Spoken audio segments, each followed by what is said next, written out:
ক্বালা রাসূলুল্লাহ সাল্লাল্লাহু আলাইহি ওয়াসাল্লাম, নবীজি বলেন, মা বাসাল্লাহু নাবিয়্যান ইল্লা রাআল গানাম। আল্লাহ পাক রব্বুল আলামিন এমন কোন নবী দুনিয়াতে পাঠান নাই যে নবী মেষ চড়ায় নাই, ছাগল চড়ায় নাই। যত নবী দুনিয়াতে পাঠাইছে সবাই মেষ চড়িয়েছে, ছাগল চড়িয়েছে। ক্বালা আসহাবুহু, সাহাবারা বললেন, ইয়া রাসূলুল্লাহ ওয়া আনতা, আপনিও কি মেষ চড়িয়েছেন? নবীজি জবাব দেয়, কুনতু আরআহা আলা করারিত লি আহলি মক্কাহ, আমি কয়েক দিরহামের বিনিময়ে পারিশ্রমিকে আমি মক্কাবাসীর ছাগল চড়াইতাম। আমি হালাল পারিশ্রমিকে মক্কাবাসীর ছাগল চড়াইতাম, মেষ চড়াইতাম। হালাল উপার্জনের জন্য নবীজি বলেন আমি মেষ চড়াইতাম। তাহলে হালাল উপার্জন করতেন নবীজি মেষ চড়িয়ে, কারণ রাসূলদের খাদ্য হালাল হতে হবে। আমাদের নবীও বলেন যে আমি উপার্জন করতাম কিভাবে? মেষ চড়াইতাম, এর বিনিময়ে আমি কয়েক কিরাত দিরহাম পাইতাম। তাহলে নিজের উপার্জিত এই হালাল ইনকামটা, এটা যত কষ্টকর হোক, এটা যদি হালাল হয়, এটার মধ্যে আলাদা একটা শান্তি আছে। সহিহ বুখারী 2072 নম্বর হাদিসের বর্ণনা।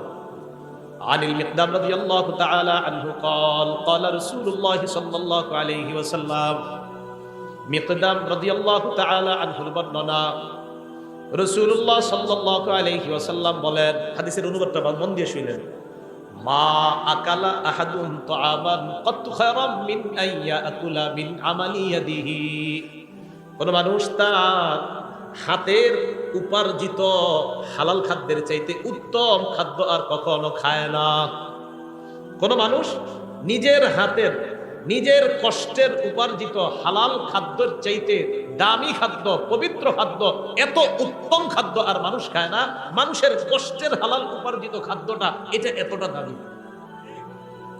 পরে কি কয় দেখেন, ইন্না নাবিয়াল্লাহি দাউদ আলাইহিস সালাতু ওয়াস সালাম কানা ইয়াকুলু মিন আমালি ইয়াদিহি, আল্লাহ নবী দাউদ আলাইহিস সালাতু ওয়াস সালাম নিজের হাতের উপার্জিত, এই উপার্জিত ইনকামের পর ওই ইনকাম দিয়ে তিনি হালাল খাদ্য গ্রহণ করতেন।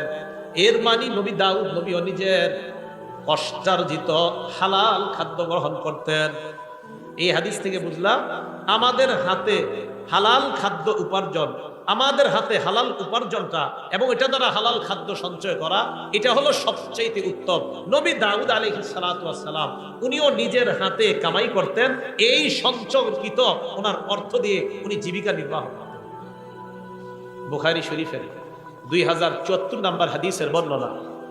আন আবি হুরায়রা রাদিয়াল্লাহু তাআলা আনহু قال قال رسول الله صلى الله عليه وسلم, নবীজি বলেন, লা আইয়াহতাতিবা আহাদুকুম হুজমাতান আলা যহরিহি খায়রুল লাহু মিন আইয়াসআলা আহাদান ফায়ুতিয়াহু আও ইয়ামনাআ। কি কয় দেখেন, নবীজি বলেন তোমাদের কোন ব্যক্তি কাঠের বোঝা পিঠের মধ্যে বহন করা ওই ব্যক্তির চাইতে উত্তম যে ব্যক্তি অন্য কারো কাছে ভিক্ষা চায়। কারো কাছে ভিক্ষা চায়, যার কাছে ভিক্ষা চায় সে দিতেও পারে, নাও দিতে পারে। আল্লাহ নবী কয় ভিক্ষা চাওয়ার চাইতে কাঠ বহন করে তুমি পিঠের উপর কাঠ বহন করবা, ওই কাঠ তুমি বিক্রি করে হালাল উপার্জন করবা। আমি নবীর কাছে ওই ভিক্ষার চাইতে এই পেশা অনেক বেশি দামি। সহিহ বুখারী 2075 নম্বর হাদিস। এই হাদিসের বর্ণনাকারী জুবাইর ইবনুল আওয়াম রাদিয়াল্লাহু তাআলা আনহু। আনি জুবাইর ইবনুল আওয়াম রাদিয়াল্লাহু তাআলা আনহু قال قال رسول الله صلى الله عليه وسلم, لا أن يأخذ أحدكم أحبله خير له من أن يسأل الناس। কি কয় দেখেন, তোমাদের কোন ব্যক্তি রশি নিয়ে জঙ্গলে যাইবা, যাওয়ার পর লাকড়ি সংগ্রহ করবা, ওই লাকড়ি রশি দিয়ে বাঁধার পর ওই লাকড়ি বিক্রি করে হালাল উপার্জন করবা, এটা মানুষের কাছে চাওয়ার চাইতে অনেক দামি। তাহলে হালাল উপার্জন অন্য কারো কাছে ভিক্ষা করার চাইতে অনেক দামি। দুইটা হাত ভালো আছে, এই ভালো আছে, দুই হাত পা সব সুস্থ, আপনি ভিক্ষা করার চাইতে হাতে কোনো কাজ টাজ করে হালাল উপার্জন করা, এটা নবীজি দামি উপার্জন বললেন। আমার সাথে একটা বাংলা বলেন, বলেন ভালো মানুষের জন্য ভালো সম্পদ কতই না উত্তম। আবার বলেন ভালো মানুষের জন্য ভালো সম্পদ কতই না উত্তম। এবার একটা হাদিস শুনেন, আল আদাবুল মুফরাদ, এটা ইমাম বুখারীর লেখা, 299 নম্বর হাদিস। আমর ইবনুল আস রাদিয়াল্লাহু তাআলা আনহুর বর্ণনা, তিনি বলেন, বাসাইলাইয়া নবী সাল্লাল্লাহু আলাইহি ওয়াসাল্লাম, আমর ইবনুল আস রাদিয়াল্লাহু তাআলা আনহু বলেন, আল্লাহ নবী আমার কাছে সংবাদ পাঠিয়েছেন, ফাআমারানি আন আকুযা আলাইয়া সিয়াবি ওয়া সিলাহি সুম্মা আতিহি, আমি যেন যুদ্ধের পোশাক পরে অস্ত্রে শস্ত্রে সুসজ্জিত হয়ে আল্লাহ নবীর কাছে আসি, এই সংবাদ আমার কাছে পাঠাইছেন। আমর ইবনুল আস বলেন, ফাফআলতু ফাআতাইতুহু ওয়া হুয়া ইয়াতাওয়াদ্দা, আমি যুদ্ধের পোশাক পরলাম, অস্ত্রে শস্ত্রে সজ্জিত হয়ে আল্লাহ নবীর কাছে গেলাম, গিয়ে দেখি আল্লাহ নবী ওযু করে। নবীজির কাছে যাওয়ার পর ফাসআদা ইলাইয়াল বাসার, নবী আমার দিকে এইভাবে মাথা উঠায় ভালোভাবে তাকাইলেন, গভীরভাবে আমাকে দেখলেন। আবার বলছি, আমি নবীজির কাছে গেলাম, নবী ওযু করতেছে, আমি যাওয়ার পর নবী গভীরভাবে আমার দিকে তাকাই দিয়েছে অনেকক্ষণ। সুম্মা তাআ, এরপর মাথা নিচে নামাইছে। এরপর আল্লাহ নবী আমাকে বলেন, ইয়া আমর, ইন্নী উরিদু আন আবআসাকা আলা জাইশিন ফায়ুগনিমুকাল্লাহ, আমি তোমাকে একটা সেনাবাহিনীর প্রধান বানিয়ে পাঠাইতে চাই। আমার আশা ওই বাহিনীর সাথে যাওয়ার পর যুদ্ধ করবা, আল্লাহ অনেক গনিমতের মালের মালিক তোমাকে বানাবেন। আমর ইবনুল আস এটা যখন শুনলেন, নবী বললেন, ওয়া ইন্নী আরগাবু লাকা মিনাল মালি সলিহা, আমার আশা তোমার যেন কিছু ভালো সম্পদ অর্জন হয়, এটা আমার আশা। আবার বুঝলেন, নবীজি বললেন, আমর, আমার আশা তোমার যেন কিছু ভালো মাল হয়, সম্পদ হয়, এটা আমার আশা, তাই তোমাকে আমি যুদ্ধে পাঠাইতেছি, এবং আমার আশা এই যুদ্ধে আল্লাহ তোমাকে অনেক নিয়ামত দান করবেন। আমর ইবনুল আস বললেন, ইয়া রাসূলুল্লাহ, মা আসলামতু রাগবাতান ফিল মাল, হুজুর আমি তো সম্পদ অর্জন করার জন্য ইসলাম গ্রহণ করিনি। সুবহানাল্লাহ। ইন্নামা আসলামতু রাগবাতান ফিল ইসলাম, আমি ইসলাম গ্রহণ করেছি ইসলামের আকর্ষণে। ফাকুনু মা রাসূলিল্লাহি সাল্লাল্লাহু আলাইহি ওয়াসাল্লাম, আমার আশা আমি ইসলাম গ্রহণ করার পর আল্লাহ নবীর সাথে থাকতে পারবো, এই আশায় আমি মুসলমান হইলাম। নবীজি বললেন, আমর, নি'মাল মালুস সালিহু লিল মারইস সালিহি, ভালো মানুষের জন্য ভালো সম্পদ কতই না উত্তম। সুবহানাল্লাহ। তুমি একজন ভালো মানুষ, তোমার জন্য ভালো সম্পদ হওয়া, এই ভালো মানুষের জন্য ভালো সম্পদ হওয়া কতই না উত্তম। তাহলে এটা আমার কথা না, এটা নবীজির কথা। ভালো মানুষের জন্য ভালো সম্পদ, এটা কতই না উত্তম। তুমি একটা ভালো মানুষ, তোমার জন্য ভালো সম্পদ হওয়া, এটা অনেক উত্তম, এটা অনেক নিয়ামতের। তাই আমি চাই কিছু হালাল সম্পদ, কিছু হালাল মাল তোমার হয়ে যাক। ভালো মানুষের হালাল মাল হওয়া এটা দূষণীয় না, বরং ভালো মানুষের ভালো সম্পদ হওয়া এটা কতই না উত্তম, এটা আল্লাহর পক্ষ থেকে তার জন্য নিয়ামত। আল্লাহ আমাদের সকলকে হালাল উপার্জন করার তৌফিক দান করেন। এবার আসেন হালাল হারামের ব্যাপারে কিছু কথা। হালাল উপার্জন বা হালাল খাদ্য খাওয়ার জন্য আল্লাহ আদেশ করেছেন। কে আদেশ করেছেন? এটা সব মানুষদেরকে আদেশ করেছেন। সূরা বাকারা 168 নম্বর আয়াতে আল্লাহ বলেন, ইয়া আইয়ুহান নাস কুলু মিম্মা ফিল আরদি হালালান তাইয়্যিবা, হে মানুষ, পৃথিবীর মধ্যে যা হালাল পবিত্রতা তোমরা খাও। এই আয়াত নাযিল হওয়ার পর সাদ ইবনে আবি ওয়াক্কাস রাদিয়াল্লাহু তাআলা আন আল্লাহ নবীকে বললেন, উদউল্লাহ লি আইয়াজআলানি মুস্তাজাবাদ দাওয়া, ইয়া রাসূলুল্লাহ, আল্লাহর কাছে দোয়া করেন আল্লাহ যেন আমাকে মুস্তাজাবুদ দাওয়া বানায়া দেয়। বলেন মুস্তাজাবুদ দাওয়া, বলেন। মুস্তাজাবুদ দাওয়া মানে দোয়া করার সাথে সাথেই কবুল হয়ে যাবে। নবীজিকে বললাম, হুজুর আপনি আমার জন্য দোয়া করেন যেন আমি দোয়া করার সাথে সাথেই আমার দোয়া কবুল হয়ে যায়, আল্লাহ যেন আমারে এমন বানায় দেয়। তো এদেরকে বলা হয় মুস্তাজাবুদ দাওয়া। বলেন কি বলা হয়?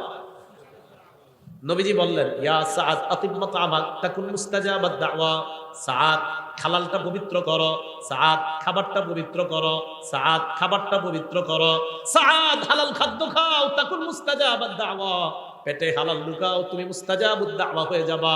পেটে যদি হালাল খাবার যায়, আল্লাহর কাছে যা বলবা আল্লাহ তাই কবুল করবেন। হালাল খাও, হালাল খাও, মুস্তাজাবুদ দাওয়া হয়ে যাবে। তাহলে বলেন দোয়া কবুলের জন্য শর্ত কি? খাওয়া হালাল, ভিতরে হালাল, হালাল ঢুকাইতে হয়। সূরা নাহল 114 নম্বর আয়াত আল্লাহ বলেন, ফাকুলু মিম্মা রাযাকাকুমুল্লাহু হালালান তাইয়্যিবা, আল্লাহ যে রিজিক তোমাদেরকে দিয়েছেন তা থেকে পবিত্র হালাল যে রিজিক তা তোমরা গ্রহণ করো। ওয়াশকুরু নি'মাতাল্লাহ, এবং আল্লাহর নিয়ামতের শুকরিয়া আদায় করো। বলেন আমার সাথে, হালাল খাবো, বলেন, আর আলহামদুলিল্লাহ বলবেন। হালাল খাবো, শুকরিয়া আদায় করবেন। তো আল্লাহ বলেন তোমরা হালাল খাও আর শুকরিয়া আদায় করো, হালাল খাও, শুকরিয়া আদায় করো। আর হালালকে যত শুকরিয়া আদায় করবেন তত আপনার নিয়ামত আল্লাহ পাক রব্বুল আলামিন বাড়িয়ে দিবেন। হালাল খাদ্যের জন্য আল্লাহর কাছে দোয়া করবেন। তিরমিজি শরীফের 2361 নম্বর হাদিসের বর্ণনা, ক্বালা রাসূলুল্লাহ সাল্লাল্লাহু আলাইহি ওয়াসাল্লাম, নবীজি বলেন, আল্লাহুম্মা জাআল রিজকা আলি মুহাম্মাদিন কুতা। নবীজি আল্লাহর কাছে দোয়া করতেন, আল্লাহ মুহাম্মদ সাল্লাল্লাহু আলাইহি ওয়াসাল্লামের পরিবারের জন্য জীবন ধারণের উপযোগী হালাল খাদ্যের ব্যবস্থা করে দেন। সুখী মানুষের তিনটা অবস্থা নবী বলছেন। একজন মানুষের মাঝে তিন গুণ পাওয়া গেলেই সে সুখী। বলেন কয় গুণ? তিনটা গুণ যদি আগামীকাল সকালে আপনার মাঝে পাওয়া যায় তাহলে বুঝবেন আগামীকাল আপনি সুখী। কয় গুণ? হ্যাঁ, কালকে পাওয়া গেলে কালকেই সুখী। দলিল তিরমিজি শরীফের 346 নম্বর হাদিসের বর্ণনা, 2346। ক্বালা রাসূলুল্লাহ সাল্লাল্লাহু আলাইহি ওয়াসাল্লাম, নবীজি বলেন, মান আসবাহা মিনকুম আমিনান ফি সিরবিহি, তোমাদের মধ্যে কোনো মানুষ যদি সকাল অবস্থা হয় এমন অবস্থায় তার পরিবার নিয়ে সে নিরাপদে আছে। এক নাম্বার, তোমাদের মধ্যে যদি কারোর সকাল এমন অবস্থায় হয় সে পরিবারের মধ্যে নিরাপদ, পরিবার সহ পুরা নিরাপদে আছে। এক। দুই নাম্বার, মুআফান ফি জাসাদিহি, শরীরটা সুস্থ আছে। তিন নাম্বার, ইনদাহু কুতু ইয়াউমিহি, তার কাছে একদিনের খাদ্য আছে। বলেন তো, এক নাম্বার পরিবার নিয়ে সুখে আছে, দুই নাম্বার সুস্থ আছে, তিন নাম্বার কয়দিনের খাবার? নবীজি বলেন, কান্নামা হিজাত লাহুদ দুনিয়া, এই ব্যক্তির জন্য কেমন যেন পুরা দুনিয়ার সব কল্যাণ জমা করা হয়েছে। এই জন্য হালাল খাবেন আর দোয়া করবেন, হালাল খাবেন আর দোয়া করবেন, আরেকটা হালাল খাবেন আর শুকরিয়া আদায় করবেন। আর আল্লাহ তো বলছে শুকরিয়া আদায় করবা, আমি আল্লাহ নিয়ামত আরো বৃদ্ধি করে দিব। আল্লাহ আমাদেরকে হালাল খাদ্য খাওয়ার তৌফিক দান করেন। সূরা তাহা 81 নম্বর আয়াতে আল্লাহ বলেন, কুলু মিন তাইয়্যিবাতি মা রাযাকনাকুম, আমি তোমাদেরকে যে খাদ্য দিয়েছি তার মধ্যে পবিত্র যেটা, এটা তোমরা খাও, পবিত্র খাদ্য তোমরা খাও। সূরা ইউনূসের 59 নম্বর আয়াতে আল্লাহ বলেন, কুল আরাআইতুম মা আনজালাল্লাহু লাকুম মির রিজকিন ফাজআলতুম মিনহু হারামান ওয়া হালালা, নবী আপনি বলেন তোমরা কি ভেবে দেখেছো আল্লাহ তোমাদের জন্য যে রিজিক নাজিল করছেন ওই রিজিকের কিছু অংশ তোমরা হালাল বানাও আর কিছু অংশ তোমরা হারাম করছো। এই যে তোমরা হালাল করো আর হারাম করো, আল্লাহু আযিনা লাকুম, এই আদেশ কি আল্লাহ তোমাদেরকে দিয়েছেন? আম আলাল্লাহি তাফতারুন, নাকি তোমরা আল্লাহর নামে মিথ্যা অপবাদ দাও? এই আদেশ কি আল্লাহ তোমাদেরকে করেছেন কিছু হালাল কিছু হারাম করার জন্য, নাকি আল্লাহর নামে তোমরা মিথ্যা অপবাদ দাও? আমাদের সকলকে আমরা যেন হালালকে হালাল হিসাবে গ্রহণ করি, হারামকে হারাম হিসাবে গ্রহণ করতে পারি, আল্লাহ তৌফিক দান করেন। সহিহ বুখারী 2059 নম্বর হাদিসের বর্ণনা। এই হাদিসটা আমাদের বর্তমান যুগের সাথে আমরা মিলাই দেখেন কি বলে নবী। আল্লাহুম্মা লাকাল হামদু ওয়া শুকর। عن أبي هريرة رضي الله تعالى عنه قال قال رسول الله صلى الله عليه وسلم, আবু হুরায়রা রাদিয়াল্লাহু তাআলা আনহুর বর্ণনা, নবীজি সাল্লাল্লাহু আলাইহি ওয়াসাল্লাম বলেন, ইয়াতি আলান নাসি জামান, মানুষের উপর এমন একটা সময় আসবে, লা ইউবালিল মারউ মা আখাযা মিনহু, মানুষ যাচাই বাছাই করবে না কোত্থেকে সে উপার্জন করে, আমিনাল হালালি আমিনাল হারাম। নবীজি বলেন এমন একটা সময় আসবে যে সময় মানুষ পরোয়া করবে না, হালাল কামাই করলো না হারাম কামাই করলো পরোয়া করবে না, পকেটে আসলেই হয়, হালাল হোক আর হারাম হোক এটা পরোয়া করবে না। এই যুগ নবী বলছে আসবে, আপনারা বলেন এটা কি আসবে? তাখরিজু শারহিস সুন্নাহ একটা কিতাব, এই কিতাবের 4113 নম্বর বর্ণনা। আন আব্দুল্লাহ ইবনে মাসউদ রাদিয়াল্লাহু তাআলা আনহু قال, আব্দুল্লাহ ইবনে মাসউদ রাদিয়াল্লাহু তাআলা আনহুর বর্ণনা, তিনি বলেন, ইয়া আইয়ুহান নাস ইত্তাকুল্লাহ, হে মানুষ তোমরা আল্লাহকে ভয় করো, রিজিক অন্বেষণে তোমরা মধ্যপন্থা অবলম্বন করো। এবার যেটা বলবো অনুবাদটা মন দিয়ে শুনেন, কি কয় দেখেন, লা ইয়াহমিলান্নাকুম ইস্তিবতাউর রিজকি আন তাতলুবুহু বিমাআসিল্লাহ, হালাল পথে রিজিক তালাশ করতে গিয়ে রিজিক আসতে যদি বিলম্ব হয়, আবার বলছি হালাল পথে রিজিক তালাশ করতে গিয়ে প্রচুর রিজিক আসতে যদি বিলম্ব হয়, রিজিক তালাশ করতেছেন, রিজিক আপনার কাছে আসতে আসতে আসতেছে, তো রিজিক তালাশ করতে গিয়ে রিজিক যদি আসতে বিলম্ব হয়, আব্দুল্লাহ ইবনে মাসউদ বলেন এই রিজিক আসতে বিলম্ব হইলে তোমরা তাড়াতাড়ি রিজিক উপার্জনের জন্য কোন নাফরমানির পথ বাইছে নিবা। আবার দেখেন কি কয়, লা ইয়াহমিলান্নাকুম ইস্তিবতাউর রিজকি, হালাল পথে রিজিক আসার বিলম্ব হওয়াটা, কি কয় দেখেন, হালাল পথে রিজিক আসার বিলম্ব হওয়াটা, লা ইয়াহমিলান্নাকুম তোমাদেরকে যেন উদ্বুদ্ধ না করে, আন তাতলুবুহু বিমাআসিল্লাহ, হালাল পথে রিজিক আসা বিলম্ব হওয়াটা তোমাদেরকে যেন হারাম পথে দ্রুত রিজিক কামায়ের প্রতি উদ্বুদ্ধ না করে। দোস্তে বলবে কি রে কি করস, টাকা পয়সা নাই এত, আর বলিস না, ক্ষেত খামার করি কোনো মতে আসে আর কি। আরে আমি কিছু সিস্টেম শিখে নিয়ে গেছে বাজারে, বাজারে গিয়ে কিছু কিছু সিস্টেম শিখাই দিছে যে এই সিস্টেমে তাড়াতাড়ি ধনী হওয়া যায়। ওলামা কেরামের কাছে জিজ্ঞাসা করছে, হুজুর আমাকে এরকম সিস্টেম দিচ্ছে। আলেমরা বলছে এটা তো হারাম সিস্টেম, এটা তো সুদি সিস্টেম। কয় না, এখানে তো ইসলামের নামাজ। কিসের নামাজ? এবং ওই অফিসের মধ্যে এটাও লেখা, পিছনে সূরা বাকারার 275 নম্বর আয়াতে লেখা আছে আহাল্লাহুল বাই'a ওয়া হারামার রিবা, আল্লাহ ব্যবসা হালাল করেছেন, সুদকে হারাম করেছেন। এটা তো পিছনেও লেখা আছে। এরপরে ওই অফিস কিভাবে হারাম কাজ করে? ইসলামের লেভেল, কোরআনের আয়াত আর হাদিস পিছনে লাগায়া সুদের কারবার যদি কেউ করে, এটা কিয়ামত পর্যন্ত হালাল হবে না, হারাম, এটা হারামই থাকবে। তাহলে লেভেল লাগাইলে হারাম হালাল হয়ে যায় না। কি কথা বুঝে আসছে? আচ্ছা, তিরমিজি শরীফের 2376 নম্বর হাদিসের বর্ণনা, হাদিসটা মন দিয়ে শুনেন। দুটি ক্ষুধার্ত নেকড়ে বাঘ একটি বকরির পালের মধ্যে পাঠায়া দিয়েছেন। অনেকগুলা বকরির পালের মধ্যে দুটি ক্ষুধার্ত বাঘ পাঠায়া দিয়েছেন। বকরি থাকবে না সব শেষ হবে? ক্বালা রাসূলুল্লাহ সাল্লাল্লাহু আলাইহি ওয়াসাল্লাম, নবীজি বলেন, মা যিবান জাইআন উরসিলা ফি গানামিন বিআফসাদা লাহা মিন হিরসিল মারই আলাল মালি ওয়াশ শারাফি লিদীনিহি। নবীজি বলেন, ক্ষুধার্ত দুইটা বাঘ বকরির পালের মধ্যে পাঠানোর পর এই ক্ষুধার্ত বাঘ বকরিগুলোর জন্য যতটা ক্ষতিকারক, এর চাইতে কোনো মানুষ সম্পদের লোভ আর মর্যাদার লোভ যদি করে, ওই মানুষের জন্য তার দিনের জন্য এর চাইতে বেশি ক্ষতিকারক। আবার বলছি, সম্পদের লোভ, মর্যাদার লোভ, দুইটা ক্ষুধার্ত নেকড়ে বাঘ বকরির পালের জন্য যতটা না ক্ষতিকারক, নবীজি বলেন সম্পদের লোভ আর মর্যাদার লোভ একটা মানুষের ধর্মের জন্য এর চাইতে বেশি ক্ষতিকারক। কেন? যে আমার সম্পদ দরকার, কি আমার 10 কোটি টাকা লাগবে, এটা হালাল পথে হোক আর হারাম পথে হোক সমস্যা নাই, লাগবে 10 কোটি। বলেন এটা কি তার ধর্ম ঠিক থাকলো না ক্ষতি হয়ে গেল? আমার মর্যাদা, ওই চেয়ারে আমাকে বসতে হবে, কিভাবে বসবো আমি জানি না, বসতেই হবে। বলেন এখন যদি অনৈতিক কোনো পথ বেছে নেয়, এটা কি তার মর্যাদা, তার ধর্মের জন্য এটা কি ঠিক থাকলো না ক্ষতিকারক হয়ে গেল?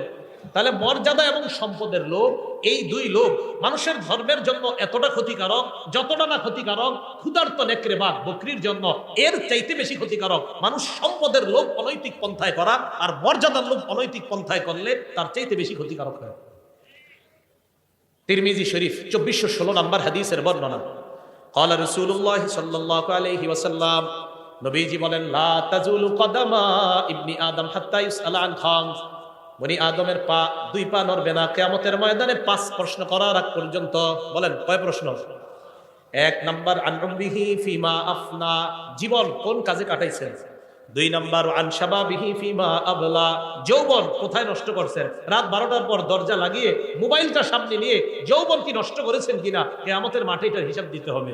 3 নাম্বার ওয়ান মালিহি মিন আইনা তাসাবা, এটা বুঝেন, সম্পদ কোন পথে কামাই করেছেন, হালাল পথে কিনা। 4 নাম্বার ওয়া ফিমা আনফাকা, কোথায় ব্যয় করেছেন, হালাল পথে কিনা, এই জায়গাটা একটু বুঝতে হবে। 3 নাম্বার সম্পদ হালাল পথে কামাই করেছেন কিনা। 4 নাম্বার হালাল পথে ব্যয় করেছেন কিনা।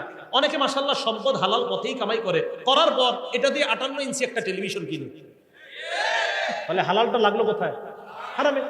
তাহলে হালাল পন্থায় টাকা কামাইলেন আপনি, কামাই করার পর আপনি এবার এই হালাল টাকা দিয়া বিশাল বড় একটা স্ক্রিনের ব্যবস্থা করলেন সিনেমা দেখার জন্য, তাহলে টাকা কোথায় লাগাইলেন? এটার জবাব দিতে করতে হবে। তো 3 নাম্বার হালাল পথে কামাইছেন কিনা। 4 নাম্বার হালাল পথে ব্যয় করেছেন কিনা।